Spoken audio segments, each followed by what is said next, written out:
convite para estar aqui, da Janaína, do prefeito e de Capão Bonito. E como todos falaram, a gente sai de Capão, mas Capão nunca sai de nós, né? É sempre um prazer voltar. Apesar de eu ter saído daqui com 17 anos, nunca voltei a ser residente, mas sempre passei para cá. E vendo grande parte da minha família aqui, eu até brinquei, né? Nos últimos natais eu não tenho passado junto com eles, então tem muitos que há 2 anos eu não via. Então, muito obrigado pela presença de todos, tá? Bom, falar um pouco sobre o livro é um pouco... Não tem como contar do livro sem contar do motivo, do porquê que essa viagem aconteceu, tá? E quando eu me pergunto, né, a pergunta que eu mais escutei ao longo de tudo, da decisão, foi do porquê. A todo momento, quando eu decidi sair do Brasil para essa viagem sem data de volta, que no começo não tinha, as pessoas perguntavam por quê e queriam achar um motivo, uma razão, uma justificativa, queriam colocar, de repente, uma causa nisso. Só que, na verdade, nunca teve um motivo, né? Sempre teve uma vontade, acima de tudo. E a vontade, ela move a gente para fazer as coisas. E aí, quando eu respondi a vontade, por mais que viesse, que parecesse para algumas pessoas uma resposta vaga, né? Vinha a segunda pergunta, né? Que de onde vem essa vontade? Eu não sei exatamente quando começou essa vontade, mas eu cresci com ela. E se tiver que dar uma data, mais ou menos, foi ali perto dos 7 anos, alguma coisa assim.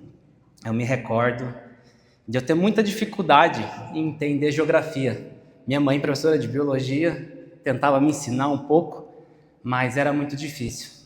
Eu lembro que eu estava com meu avô e ele tentava me explicar no mapa. A minha dúvida era por que no Japão era de dia e no Brasil era à noite. E isso não fazia muito sentido na minha cabeça. E através disso começaram várias brincadeiras com o mapa, da gente passando o dedo e eu ouvindo histórias através disso. Então essa vontade, eu cresci com ela.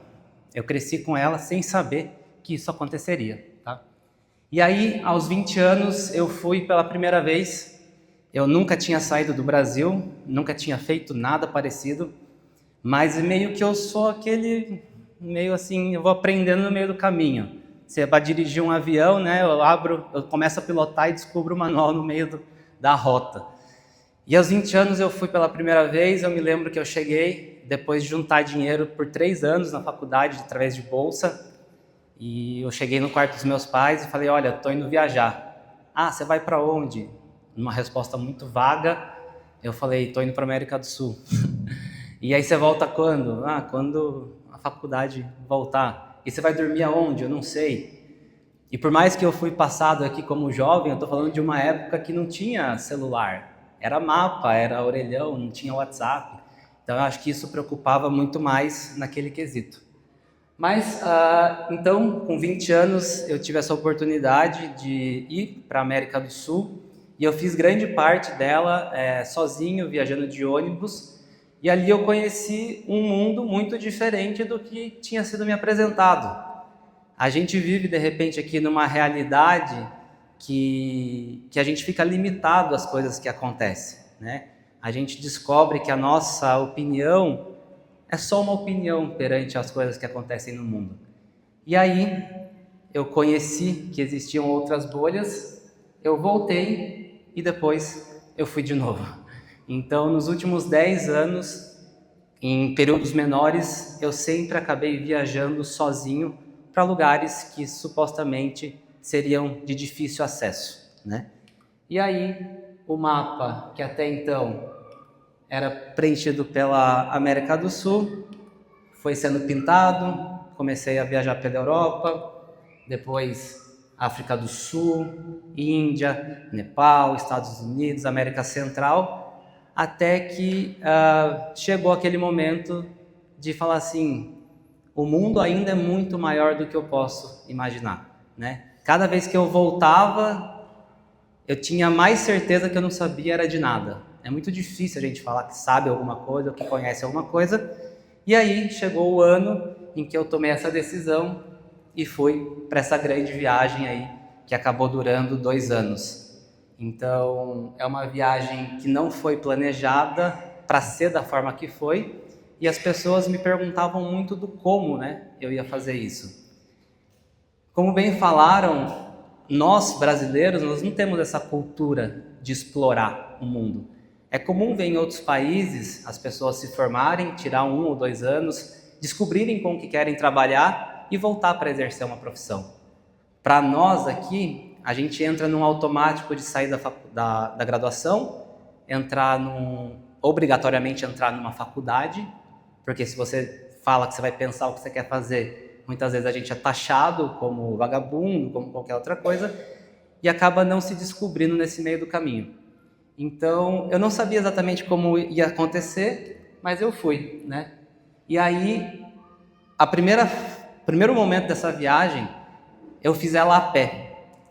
É engraçado falar que a gente está viajando a pé, mas quando a gente está andando todos os dias, sozinho, eu descobri que uma coisa que a gente tem que fazer é gostar muito da gente mesmo, porque a gente acorda e anda, acorda e anda, acorda e anda. E assim foram 1.100 quilômetros durante 29 dias, andando. Com isso, acabou que eu consegui, né, cruzar um país inteiro só na sola da bota.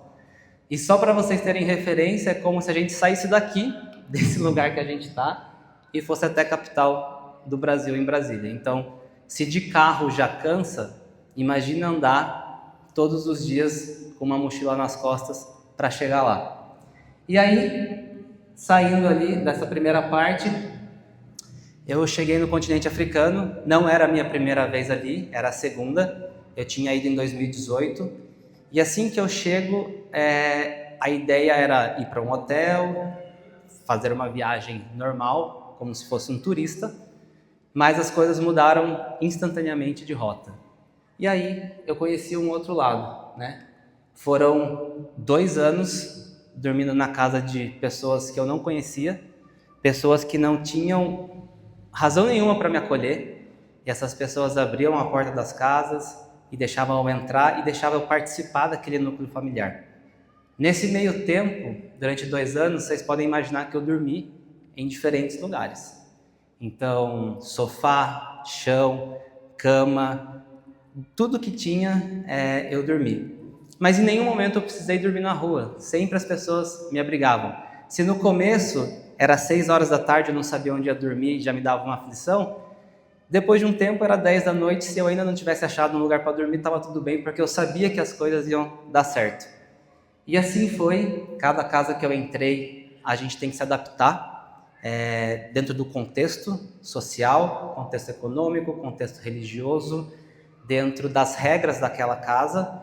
E mais do que nunca, a gente tem que ser interessante, porque se a pessoa está nos acolhendo, a única coisa que não poderia ficar é aquele silêncio na mesa ou no recinto. Então, forçar a ser simpático, forçar a contar histórias e forçar uma interação a todo tempo numa língua que eu sequer falava, porque muitos dos países que eu passei eram dialetos, foi um esforço gigantesco. Vendo do lado de fora, parece sempre um tom de aventura, mas eu que estava lá sozinho, eu sei o quanto foi cansativo e exaustivo ter que lidar com isso todos os dias. Eu sei que eu saindo daqui, eu vou para a casa dos meus pais, vai ter almoço. Eu sei que vai ter uma cama lá para eu dormir antes de eu voltar para minha casa amanhã. Mas durante 2 anos, eu saía dessa casa e eu não sabia o que ia acontecer, quem ia me receber, qual era a família que ia abrir as portas. E eu percebi que o mundo tem muito mais gente boa do que gente ruim, né? Durante esses 2 anos, eu não tive absolutamente nenhum tipo de imprevisto. Apesar de eu ter que confiar nessas pessoas, eu não tinha outra opção, nada de ruim acabou acontecendo. E além de ter essa viagem feita na casa de pessoas, o meio que eu escolhi me locomover foi de uma forma também não usual. Então, eu pegava carona, eu viajava a pé, eu viajava de moto, eu viajava de ônibus. E aqui nesse exemplo, eu passei 4 dias em cima de um caminhão de feijão, convivendo com essas pessoas que foram incríveis e que a gente acampava e que eu não conseguia falar nada com elas. Porque quem que fala quechua aqui? Eu acho que ninguém fala quechua, né? Então a gente só sorria, se comunicava e comia, e assim foi por um bom tempo. E aí, passados 600 dias, fica aquela pergunta, né? Quem que a gente se torna depois de tudo isso? Eu tenho certeza que a pessoa que eu embarquei ali em Guarulhos não é a mesma pessoa que eu voltei. Durante 2 anos, tendo a oportunidade de ver diferentes pessoas, diferentes realidades, diferentes culturas, a gente acaba mudando. E a gente acaba vendo que a vida é diferente para todo mundo. Cada um tem a sua opinião e está tudo bem. Cada um tem o seu ponto de vista e está tudo certo. Então, furar essas bolhas foi importante para a gente entender que o mundo é muito mais do que a gente conta, muito mais do que nos contam, né? Então, ver através da minha própria interpretação é muito do que eu trago nesse livro. E escrever esse livro nunca foi a intenção. Eu nunca saí do Brasil para escrever um livro. Eu não voltei da viagem pensando em escrever um livro. Mas durante esses 2 anos, tudo que eu tinha, na maior parte do tempo, era a minha própria companhia. E eu escrevia todos os dias, absolutamente todos os dias durante os 2 anos. Porque quando a gente está numa viagem longa, mudando de contexto por muito tempo, a minha memória, pelo menos, era sempre dos últimos 7 dias. Eu não conseguia lembrar tudo o que acontecia. Então, entender que eu estaria registrando isso, em algum momento eu poderia ler. E aí, quando eu retornei para o Brasil, eu esperei 1 ano ainda para tocar nessas anotações. Depois de 1 ano, eu fui relendo e fui juntando, e eu demorei mais 1 ano ainda para poder tomar a decisão de publicar, porque por muitas vezes eu acabei engavetando esse projeto. Então hoje, a primeira página que vocês leem desse livro, ela foi escrita há mais de 4 anos atrás. E se a gente muda a todo tempo, eu também não me reconheço nas próprias páginas que eu escrevi. Decidir publicar, mesmo mudando de opinião, é muito difícil. E aí a gente vê que a gente precisa, às vezes, ser fiel a fatos que a gente pensava naquela época, né? E aí, o que eu levo dessa viagem é uma constante entre se adaptar, respeitar e continuar. Que tudo tem o seu motivo, a sua razão para acontecer, mas a gente precisa disso, continuar sempre. E aí, eu quero só tentar fazer vocês imaginarem um contexto de grande parte do que aconteceu. Imaginem um campo de refugiados. Para quem não sabe o que é um campo de refugiados, é um lugar onde recebe pessoas que estão fugindo do seu país de origem pelo simples fato para conseguir se manter viva. Um grande terreiro, né? Um grande terreno grande, pessoas de várias nacionalidades, todos os dias, 5 horas da manhã, pessoas se juntando em roda para cantar, para orar. Eu passei 3 meses nesse lugar. Eu não entendi absolutamente nenhuma palavra que eles falaram durante 3 meses. E todos os dias eles cantavam. Eles cantavam uma música, que essa é uma gravação real do que eles fizeram. E mesmo sem entender, eu imaginava que era uma coisa boa. Eu imaginava que aquilo estava sendo positivo para mim. E a gente continua vivendo, se adaptando, vivendo e se adaptando. E eu conheci nesse trajeto pessoas incríveis, das quais algumas eu tenho contato até hoje. E eu até escrevi uma parte no livro que tem para mim uma grande diferença hoje entre ser um turista e um viajante, né? Por muitas vezes é legal ser turista. A gente vai para um lugar, a gente conhece e tá tudo pronto ali para você usufruir e depois ir embora. Mas para mim, ser um viajante, ele é um pouco mais profundo. É esse fato da gente entrar na casa das pessoas e conseguir entender pelo menos o que se passa. Obviamente, eu nunca passei despercebido pelos lugares que eu fui. No continente africano, eu sou uma pessoa branca. No continente asiático, eu sou uma pessoa ocidental. Mas apesar de tudo, eu tentava me comportar como eles. E o fato de eu me comportar como eles abriu muitas portas para que eu conseguisse permear ali dentro do que eles estavam me ensinando.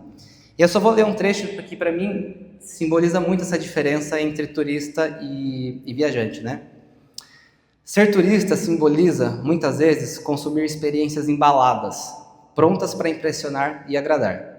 Já ser viajante era diferente, significava perder-se, deixar de lado o conforto do conhecido e e mergulhar no ritmo local, ouvidos abertos para histórias nunca contadas. E experimentar também, sem pressa, o cotidiano de forma mais crua possível. O viajante, ele não busca apenas lazer, tem uma curiosidade genuína. Quer aprender, sentir, descobrir culturas em essência e muitas vezes questionar sobre o que sabe do mundo. Suas escolhas são guiadas pela autenticidade, pela busca do verdadeiro, mesmo que signifique abrir mão das conveniências e do conforto. Não tem roteiro rígido, há desejo de estar aberto ao inesperado. E o turista, por sua vez, ele se mantém dentro de um sistema previsível e seguro. Tem propósitos definidos, lazer ou mera distração. Prefere locais preparados para recebê-lo, aonde as comunidades estão ao alcance e as experiências são cuidadosamente projetadas para impressionar. Em geral, sua relação com o lugar é mediada pelo que o turismo organiza e vende. Então, hoje, eu voltei a ser um turista, eu deixei de ser um viajante, porque são viagens mais rápidas, são coisas organizadas. Mas que todo mundo consiga, pelo menos alguma vez na vida, se colocar na pele de como é a realidade do outro, para a gente minimamente entender como que o outro vive. Porque tem muita coisa legal quando a gente faz isso. E durante todo esse tempo, eu tinha 3 camisetas, 2 shorts, um tênis e um chinelo. 5 quilos era tudo que eu conseguia carregar.